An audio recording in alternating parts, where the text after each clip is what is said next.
मित्रों नमस्कार। Competent short hand classes में आपका एक बार फिर से हार्दिक अभिनंदन है। मित्रों, आज के वीडियो में शॉर्ट हैंड की परिभाषा, शॉर्ट हैंड को और कितने नामों से जाना जाता है और नोटबुक या अभ्यास पुस्तिका को लेकर किस प्रकार बैठना चाहिए, उस पर लिखते समय क्या क्या सावधानियां ध्यान में रखनी जाती हैं और साथ में रेखा चित्रों के आधार पर, रेखा चित्रों के माध्यम से, रेखा चित्रों के अनुसार व्यंजनों का निर्धारण आदि टॉपिक पर आज विस्तार से चर्चा करने वाला हूं। इसलिए वीडियो को अंत तक अवश्य देखें। आपको हमारा सार्थक प्रयास लगता है तो आप कृपया वीडियो को लाइक, शेयर और सब्सक्राइब अवश्य करें। तो चलिए स्टार्ट करते हैं। सबसे पहले बात करते हैं शॉर्ट हैंड की परिभाषा की। ध्वनि संकेतों के माध्यम से हम अपने विचारों को प्रकट करते हैं और उनको सुनने के पश्चात जिन संकेताक्षरों के द्वारा किसी नोटबुक पर प्रदर्शित करते हैं उसे आशुलिपि, संकेत लिपि, त्वरा लिपि या आशुलिपि कहते हैं या शीघ्र लिपि कहते हैं। अब संकेत लिपि संकेतों के माध्यम से लिखी जाने वाली लिखावट या भाषा है, इसलिए संकेत लिपि कहते हैं। आशुलिपि का मतलब जो जल्दी में लिख लिया जाए, शीघ्र लिपि का मतलब भी वही है जो शीघ्रता में लिख लिया जाए, और त्वरा लिपि जो त्वरित गति से लिख ली जाए। ऐसी लिपि या लिखावट को हम अंग्रेजी में शॉर्ट हैंड, हिंदी में संकेत लिपि, आशुलिपि, त्वरा लिपि और शीघ्र लिपि कहते हैं। मित्रों, अब आइए रेखा चित्रों के माध्यम से व्यंजनों की रचना पर चर्चा कर ली जाए। रेखा चित्र नंबर 1 के अनुसार आधार रेखा से काठा गागा यानी का वर्ग बनाया गया है और लंब रेखा से टाठा डाडा यानी टा वर्ग बनाया गया है। लंब से दाहिनी ओर चवर्ग, लंब से दाहिनी ओर 35 अंश के कोण पर जाने वाली, ऊपर से नीचे आने वाली रेखा चाछा जाजा चवर्ग बनता है। लंब से बाईं ओर 35 अंश के कोण पर ऊपर से नीचे आने वाली रेखा पाफा बाबा यानी पावर्ग बनता है। इसी प्रकार आधार रेखा से 35 अंश के कोण पर नीचे से ऊपर जाने वाली रेखा रा को प्रकट करती है। यहाँ पर रा न्यू लिखा है, इसका मतलब होता है रेखा से नीचे से ऊपर की ओर जाने वाली रेखा। इसी प्रकार मित्रों, रेखा चित्र नंबर 2 और रेखा चित्र नंबर 3 में एक वृत्त के 4 समान हिस्से किए गए हैं, एक क्रॉस लाइन डाल करके और एक वर्टिकल और एक हॉरिजॉन्टल लाइन डाल करके इन वृत्तों को 4 समान भागों में विभाजित किया गया है। रेखा चित्र नंबर 2 में ऊपर वाला चाप इस तरीके से जो वक्राकार है उसको माँ को प्रकट करते हैं, उसी तरीके से उसी के नीचे वाला चाप, वक्राकार चाप, ना व्यंजन को प्रकट करता है। शेष दोनों व्यंजनों से, शेष दोनों भागों से ता था दादा तावर्ग के दाएं बाएं समूह प्रकट किए गए हैं।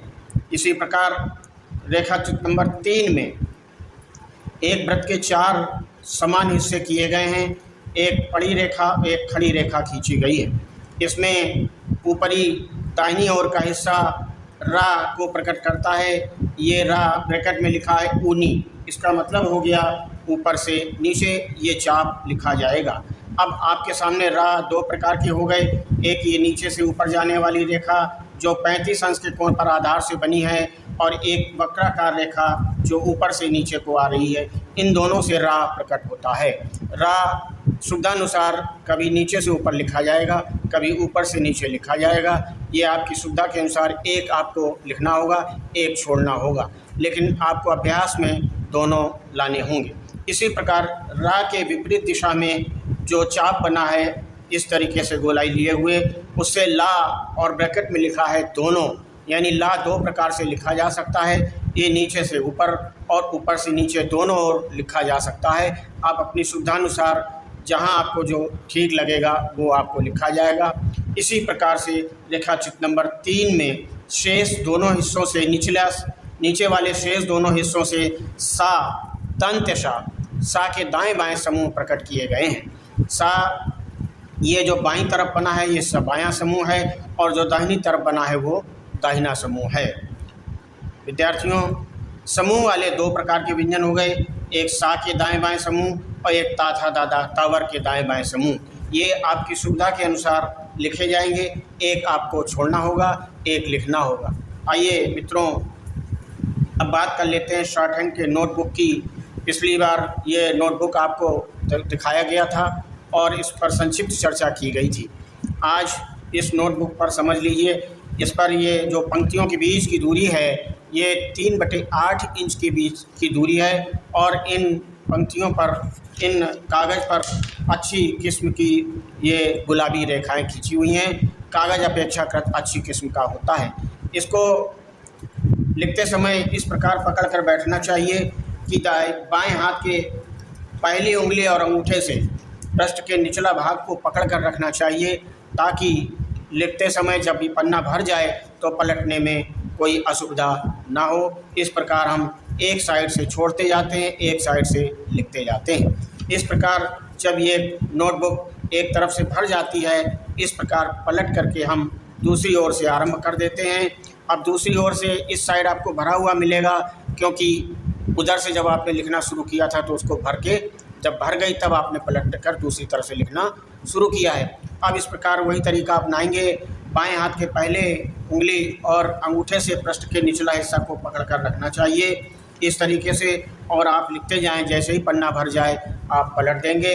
इस प्रकार से जब ये नोटबुक दोनों ओर भर जाएगी, इसको हटा देना चाहिए और दूसरी नोटबुक ले लेना चाहिए। मित्रों, आज के वीडियो में इतना ही। शेष अगले वीडियो में विस्तार से समझाऊंगा।